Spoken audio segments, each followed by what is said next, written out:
So I'm joined by some excellent speakers. We have a quick 30-minute discussion to hopefully raise your awareness, raise your excitement about focusing more on this issue.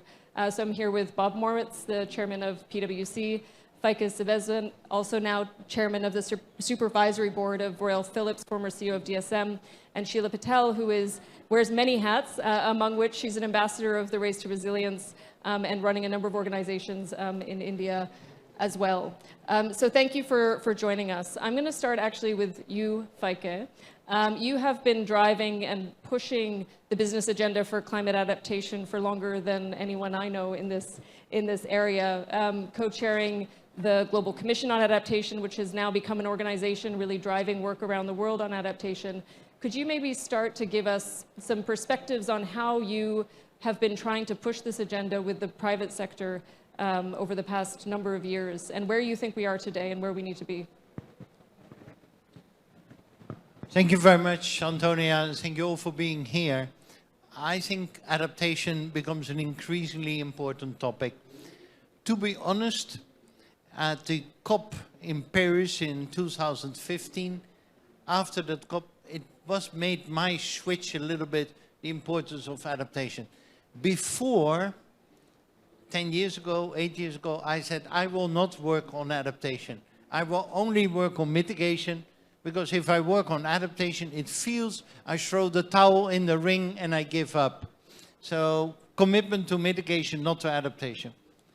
Over the years, become older, get some more realism. No, we need to work in parallel on adaptation as well.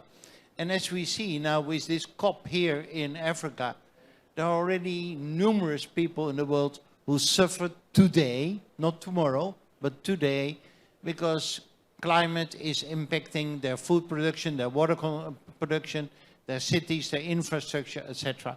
So we need to, in parallel, work on adaptation. That's clear. Good.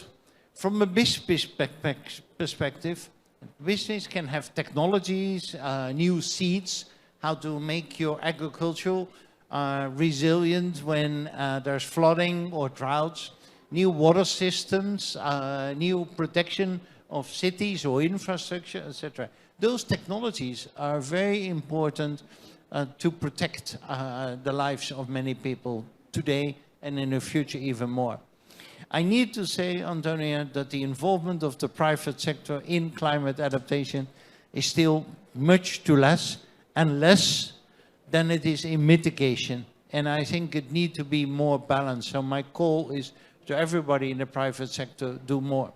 But to be honest, also of the Western countries, I'm glad with the commitment last 2 days of the Netherlands, my government, but also together with Macron of France, a new commitment financially to climate adaptation. The summit we had in August, the 10 African presidents were there. They concluded in front of the press with the statement, we Africans suffer the most. By the way, we Africans cost the least. By the way, we Africans hope that you do care. And I think those are 3 one-liners, but I think it's very, very true, those 3 one-liners. So therefore, we need to step up. What we do in the global centers of climate adaptation is work on new agricultural techniques. We develop them, it's being paid by countries. Once it is developed, we roll it out in many countries with the help, amongst others, of the AAAP project in Africa, 25 billion in total. On seeds, on agriculture, on water systems, on infrastructure, on cities, on youth involvement, and also on the financials of those. So that is what we do, and I would like to get a more balance between mitigation and adaptation and get more private sector even involved. Thank you, Feike. I'll come back to you in a minute on your thoughts as to how, but I think maybe before we do that, I'm going to hand it to you, Bob. I mean, as we said, one of the reasons that we are coming together today, and one of the things we are trying to do, I would say, through this work and at this COP, is raise awareness and bring, let's say, energy behind the business agenda for climate adaptation. So, Bob, you're going to talk to us a little bit about a framework report that we've launched really is a starting point, I think. This is just really the very beginning starting point to create a structure around which really to mobilize action, ultimately. So over to you. First off, thanks for allowing me to be here with you. Feike was being kind in his reflections on the business community in terms of its focus on adaptation. Over the last 2 to 3 years, we've seen significant business involvement relevant to the mitigation, and it's usually an afterthought. And to be fair and to give credit to Feike, I can remember many different meetings where at the end of 2 hours or 3 hours, you would say, let's not forget the other side. So when we talk about the balance, what we need to be doing is not thinking about this as a seesaw, where one goes up and one goes down. This is not an either or. This is an and statement as we think about the framework that we're talking about here today. The framework is got 3 objectives in mind. First is to raise the awareness to business community, government leaders, and the like, to inspire the actions that are needed, necessarily not limited to just the projects, but the entire ecosystem, including the financial aspects associated with that. And when we talk about and walk the hallways here, you hear enough on blended finance and other aspects, primarily towards mitigation. We've got to do the equal amount relevant to adaptation. The second thing that we do is try to keep it very simple. Think about this as a phase 1 framework for the business community, for government leaders to think about how do we actually escalate and activate with scale and speed. So there's 3 elements to this framework, which was developed with about 65 different participants, cutting across all aspects of the stakeholders. The first, very simply, we all need to enable better resiliency. Second is, as we see these opportunities for enhanced resiliency, how do we think about not necessarily just the downside risk protection, but rather the upside potential that comes from the commercialization of these and bringing it to other parts of the world? That is an opportunity. And unfortunately, I would say the mindset when we talk about this topic is too much around downside, not enough about the upside. And if we actually get a better balance on that, we'll see better opportunities and perhaps more capital flow in that direction as well. And the third then is, how do we actually work together more so across the ecosystem to share those ideas, that commercialization, so we can get the transfer of knowledge and the adaptation more consistently across the areas of the world that need it most. So that framework is very simple. The idea is to try to get our business community as well as government enhancement leaders to actually adopt this and use this as a simple narrative, keep it simple so we can activate it as quickly as possible. The third piece here is, how do we continue to expand as quickly as we can, as fast as we can, and as big as we can on this topic, because we don't have time to waste. There is no element of time significance here, and it's got equal importance on the mitigation side. And as we think about that third leg of the stool, we actually have to bring society, humanity, into that same conversation. So when we think about adaptation, it's related to climate, but the other side of the equation is humanity and those that have suffered and those that need the opportunity to succeed going forward. In fact, you talked about Africa as an example.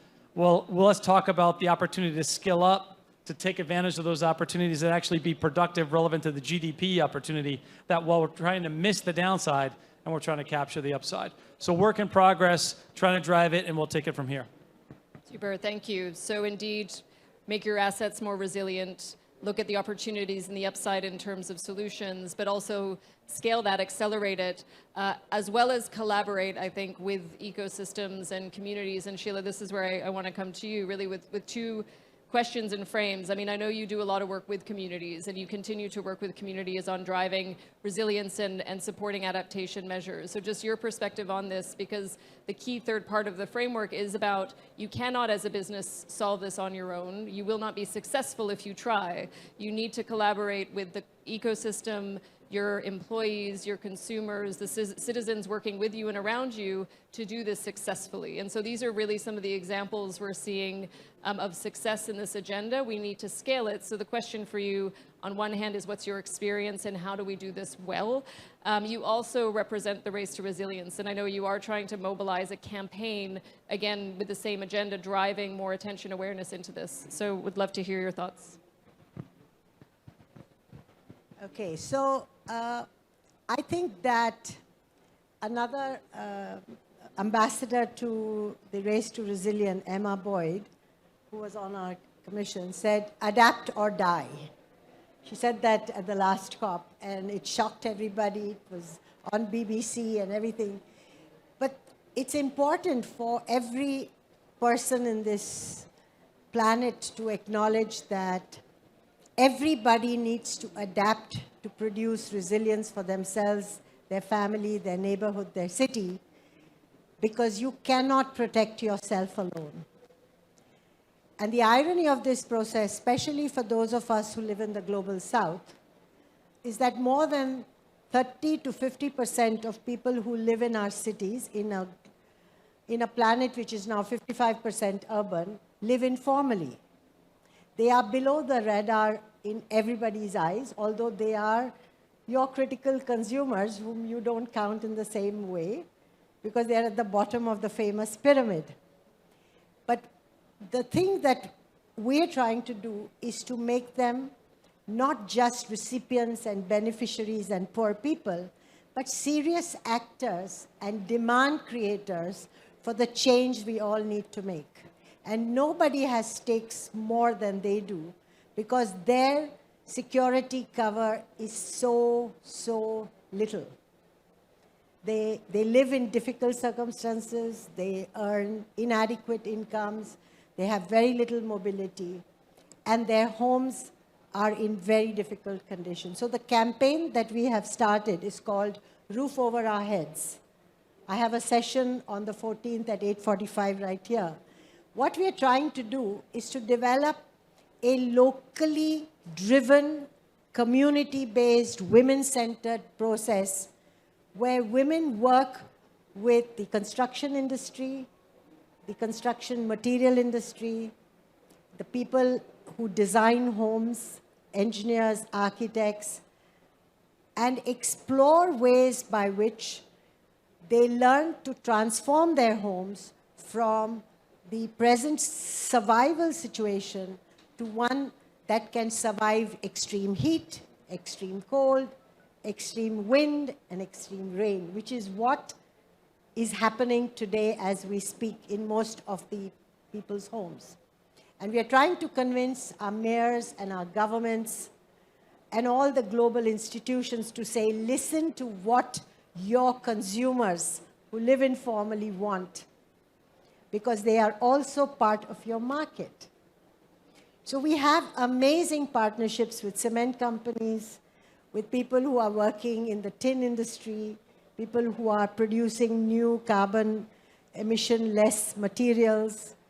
We're working with technology providers from global to local levels to look at how very specific local innovations produced locally through dialogue, because the commercial world does that with their consumers. You spend a lot of time in your R&D doing that. And we're saying, we will appropriate that.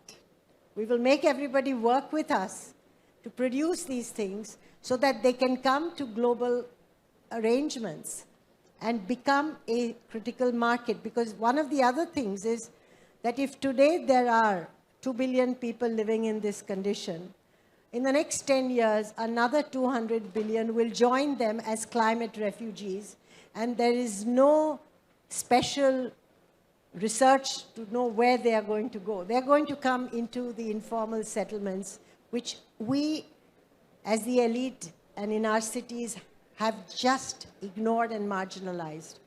So there are a lot of things that will come on the back of this, but the most important thing is to make poor people aware that they are stakeholders in the transformation.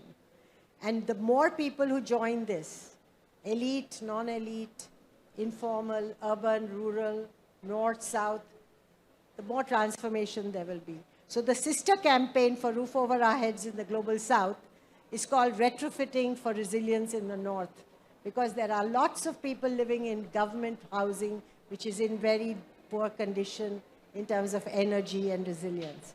So that's what we're going to do. And we believe that we are consumers, we can make demands, and we can create a market. Take it and hand it back again. No, thank you, Sheila, for that. I know you have been deep in structuring those partnerships. Now I'm going to hand it back to you, Feike. I mean, just listening to specific examples of how these partnerships that engage citizens, individuals on the ground, but with the private sector also in these local communities. How do you see this? How do we scale these types of examples with the private sector based on your experience trying to drive this agenda? One is building awareness, of course, but just talk a little bit to how you see us pushing this forward and scaling these types of solutions, and I'll come to you with the same question. Thank you. Yeah, first of all, it's quite logical to focus on adaptation. I'm a biologist. I grew up with Darwin in my study. And survival of the fittest, and the fittest is not the one who went most to the gym. The fittest is the one who is the most adaptable. So if you do not adapt to a changing world, then you will not survive as species. So we need to adapt. It's quite logical. By the way, there are not many species that need to adapt because they destroy their own environment. There are not many species who do that. That is what we also do. Therefore, mitigation remains important also. But what can we do, or what do we need to do? You need to look what is the biggest impact and problems of climate change.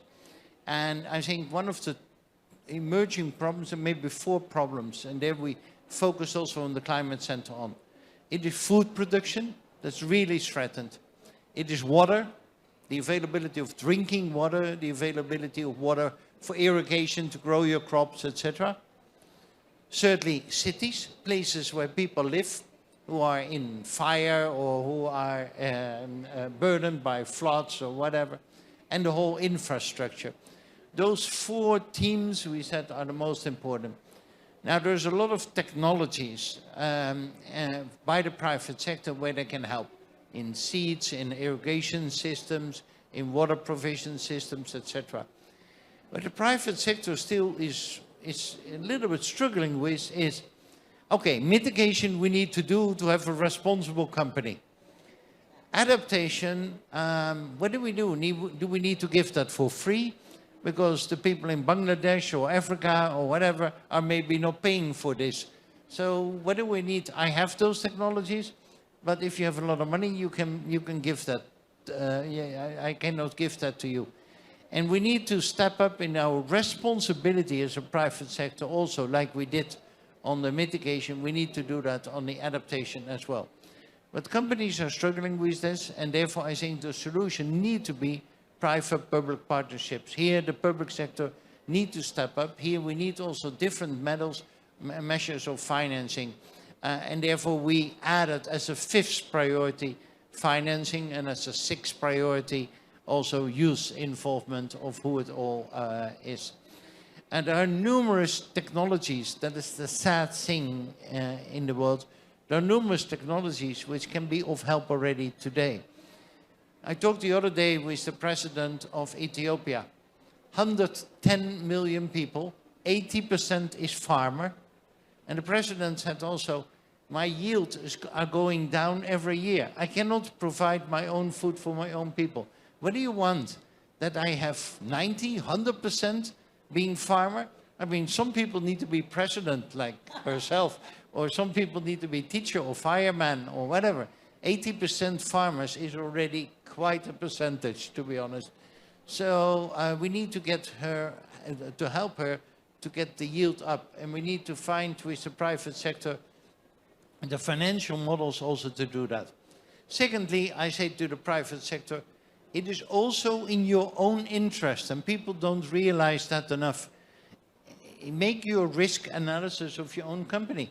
Your locations might be on places which will be flooded one day. If you are located in South Africa 4 or 5 years ago, there was no drinking water. Well, if there's no drinking water, people will not come to your factory to work, I tell you.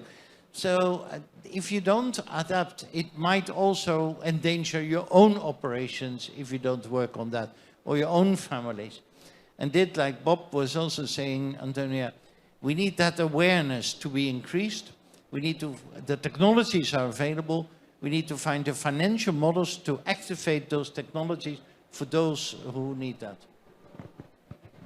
A couple other reactions and building on where Feike went.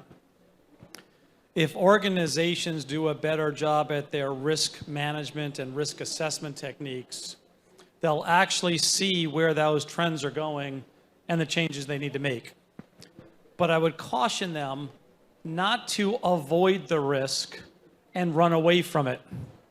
So if there is flooding or drought or the heat's too high, it doesn't mean that you actually run away from it. You actually have to adapt to it. At least explore that alternative. Otherwise, we have a humanitarian crisis with no jobs, refugees, and the like that actually builds on another problem that's not for today's conversation. But it's equally as important that organizations are thinking about this holistically. The second point is around finance. And to Feike's point, you are seeing technologies and innovations and entrepreneurship come through. But when you look at the venture capital and the money that's going to them, two things are happening from a trend perspective. One is you're starting to see that increase in terms of the venture capital going. But again, it's primarily mitigation, not adaptation. Irrespective of which one of the two it is, it's increasing in numbers, but not necessarily amounts. It is really small in the amounts. It'll not help the scaling and the innovation of actually allowing it to be then leveraged on a worldwide basis for others to take advantage of the opportunities that exist. So again, get the commercial aspect associated with that. And the third thing that's actually really important is actually this money is not necessarily aligned with where the issues are. It's actually misaligned. Not a large percentage is going to those areas that are going to be most affected. But the last point I want to make before finalizing my comment is, and I want to go back to something Sheila said, we've got to do more to engage the youth, not to actually upskill them to deal with it, but drive the innovation and the entrepreneurship to change the house that they live in, to change the roads that they walk on, to think about what's needed for their children to actually get access to the food necessary to make it happen. And that innovation is going to be where it is closest to the people and the challenges, not from afar. So we've actually got to equip them with the right skill sets and empower them to actually do some things. And that's where the policymakers actually have to help that as well in terms of the enablement to make it happen. Thank you. With just a few minutes left, this is the COP of implementation, right? It's very clear that it's the COP of implementation. It is also a COP that is very much putting adaptation and loss and damage at the forefront of the conversation. So with just a few last remarks, Sheila, I want to circle it back to you, and then Feike and Bob back to you to also give us a bit of preview on what's to come. If you take that implementation focus, what is one thing that you think we can really do to drive this agenda more effectively coming out of this COP and beyond? You know, when you go to any such event, there are people who will do and there will be people who will talk. That's going to happen here too. And I think that the number of people who want to do things is growing. I see that every time I come. It's not growing as fast as it should. It's not growing at the pace and the locations where it should. And that's our collective failure. Because despite the terrible incidences of extreme weather, both in the north and the south, we haven't yet grappled it as our own. It's something happening only when it comes to my head is it mine. And that's the difference which we have not been able to make. I don't see that yet in this COP either. Although we have to give credit to everybody who's been campaigning for loss and damage, interpreting it in different ways. It's a very important element of the adaptation cycle because poor people's loss and damage is never acknowledged. Our governments take money on the name of poor people who suffer, they never get that access. So people like me, people like us who work with communities have a big role to play in producing legitimation of that process. Because whether you're talking about insurance, you're talking about all kinds of resilient solutions, they don't reach the most vulnerable.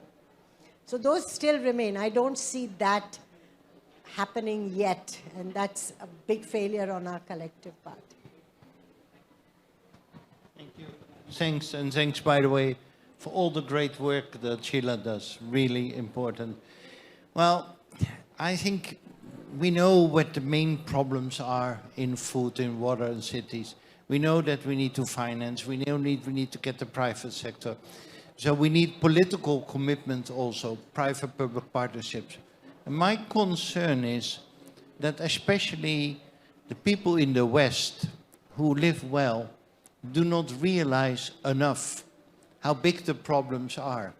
We talk about Africa, and I see it even in my friends, like, okay, but were there not always problems in Africa? Was there not always hunger and flooding in Pakistan or Bangladesh, etc.? If you live there, and I visited many refugee camps or places in Somalia, Ethiopia, Bangladesh, people say it's worsening due to climate change right now. And if you live there, you feel it every day. If you live in the West, some people have the feeling, well, I think it was always a problematic zone, isn't it? And that is not a good narrative, because the narrative and the feeling need to change, because politicians need to have that support of population in order to come to their actions. Without the population, politicians won't move, because that is their share price, so to say. As companies focus on share price, they focus on what they see there. So I hope that we can change that feeling, that narrative, that we can really make a step up. Thanks. So coming back to the question, next steps. Again, the objective today was to talk about the launch of the report, i.e. the importance of the issue and the activation of that narrative that the panel has talked about. We will actually continue to work this leading up until the WEF meeting in January in Davos, of which there'll actually be a much more detailed report that'll go to not only frameworks and adjustments to that framework, but real life examples. There's people that are here in the room, there's people that are on the video as well watching in as we web stream this out. Any contributions are valuable as we think about the ideas to, again, change the narrative, expand the narrative, come up with the real implementable ideas and scalability of those things with some speed. So we're all our ears, and we would welcome that kind of feedback, and that would be the ask of the group here today. Antonio. Super. So everybody in the room and those watching, you can indeed find this report. It is on the World Economic Forum website. And just to reinforce the point, this is a starting point, right? We need a framework. You need something to organize energy around. It is not an end point. What we'd like to do indeed is launch a more structured framework in Davos in January. But ultimately, how do we then take that forward into implementation? That's really what we're interested in. So hopefully we fast track this first stage, but then we drive in collaboration with all of you and the work that's been happening on this agenda for many, many years, partnerships to solve for some of the challenges that are impeding progress here as well. So thank you for the collaboration. Thank you very much to our panel here. Also thank you to those who are watching and those in the audience. And please do get in touch with us, share your ideas, and help us accelerate really this focus and this agenda.